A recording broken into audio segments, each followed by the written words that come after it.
3 years determine 80 is an ancient Chinese proverb. It means that a person's character, moral qualities, and habits formed during early childhood lay, to a great extent, the foundation for the rest of that person's life. There are many similar classic sayings, such as 3 years determine a lifetime and it is easier to change mountains and rivers than to change one's nature. Early childhood education plays a profoundly important and potentially decisive role in shaping a person's entire life. This understanding is the accumulated experience of parents raising children throughout generations. The importance that ancient people placed on educating young children was also connected to the inheritance of filial piety that had been passed down through countless generations of our human ancestors over millions of years.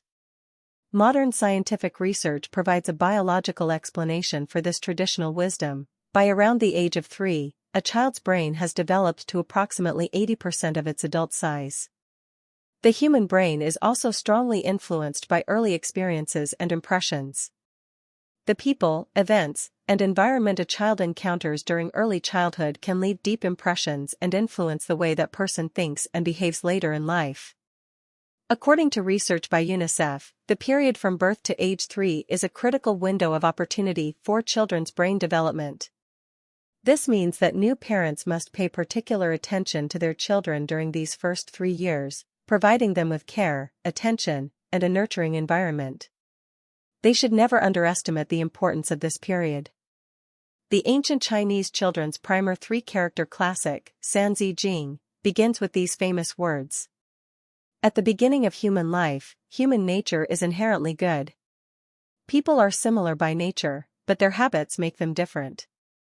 If they are not properly educated, their nature will change. Although there have always been people who have questioned the idea that human beings are naturally good, this can perhaps be understood from another perspective. The existence of filial piety may have helped our human ancestors evolve from our chimpanzee relatives into civilized human beings.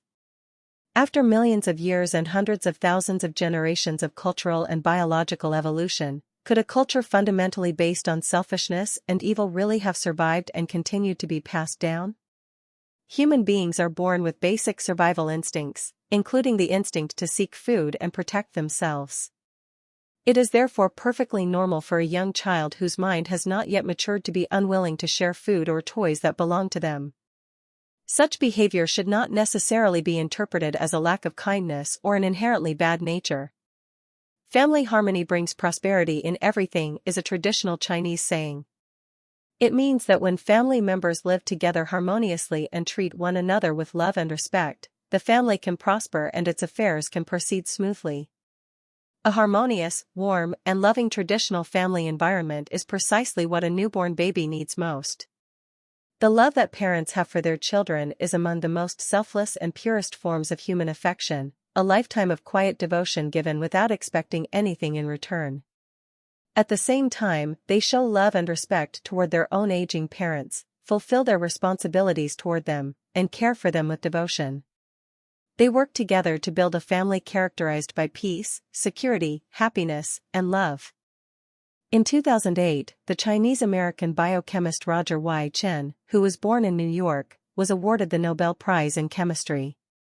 His father, Shuchu Chen, earned a Ph.D. in aeronautical engineering from MIT at an early age and later served as a senior engineering consultant at Boeing and as a professor at the California Institute of Technology.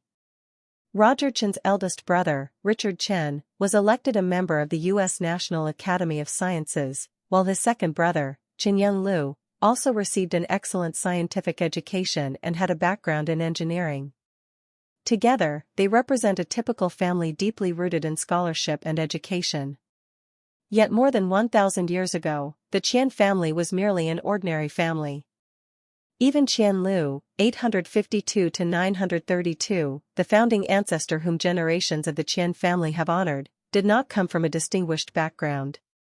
According to tradition, he was born with such an unusually unattractive appearance that his father, Qian Quan, considered him an ill omen and intended to abandon him in a well behind the house. Fortunately, his grandmother took pity on him and saved his life.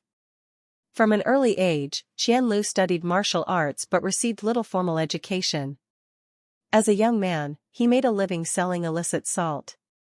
At the end of the Tang dynasty, when Huang Chao's rebel forces attacked Linen, 23-year-old Qian Lu joined the local militia to defend his hometown. Fortunately, he proved to be a capable military commander and distinguished himself in suppressing the rebellion. He continued to rise through the ranks. In 907, at the age of 55, Qian Lu was formally invested by the later Liang dynasty as the king of Wuyue. From that point onward, he became the ruler of a regional kingdom. Qian Lu was known for his sense of responsibility and concern for the welfare of the people of Wuyue.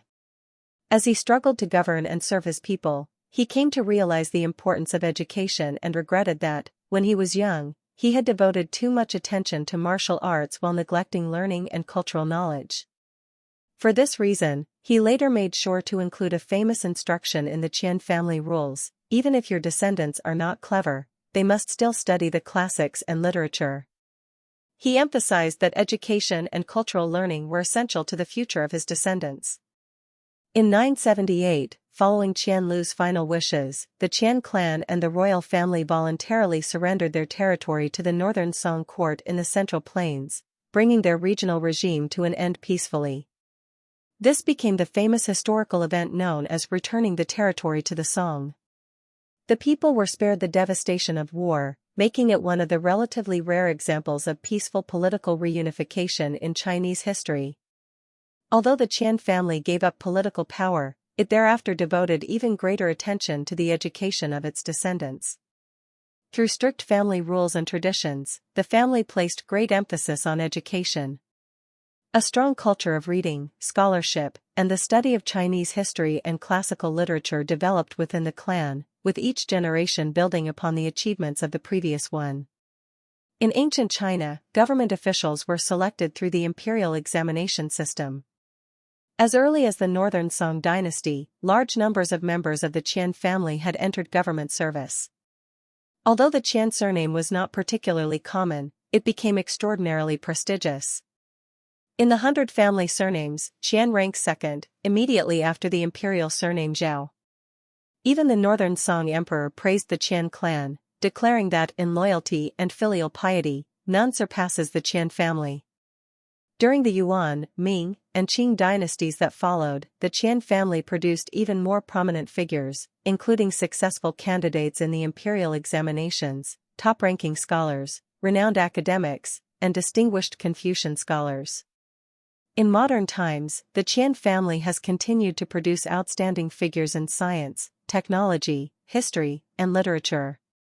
In addition to Roger Y. Chen, who won the Nobel Prize in Chemistry, Qian Xuesen, Qian Sanqiang, and Qian Weichong became famous Chinese scientists. Qian Xiantong, Qian Jibua, Qian Mu, and Qian Zhongshu were highly respected scholars in the fields of history, literature, and Chinese studies. The family has also produced more than a dozen members of the Chinese Academy of Sciences and the Chinese Academy of Engineering. Members of the Qian family can be found in more than 50 countries around the world, and more than 100 have been elected members of national academies of sciences in different countries.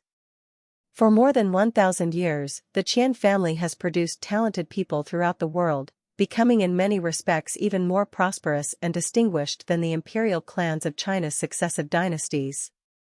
Its history, spanning dozens of generations, demonstrates a powerful principle: to transform a disadvantaged social position, education and culture are more important than privilege. This principle applies equally to individuals, families, clans, nations, and countries. Early childhood education can have a profound and potentially decisive influence on a person's entire life. The ancient emphasis on educating children, and the importance of continuing the cultural traditions inherited from our human ancestors over millions of years, including filial piety, is therefore of profound significance. Culture is a driving force in the evolution of human civilization, and it is also one of the most important characteristics distinguishing human beings from other animals. The earliest form of human culture was filial piety.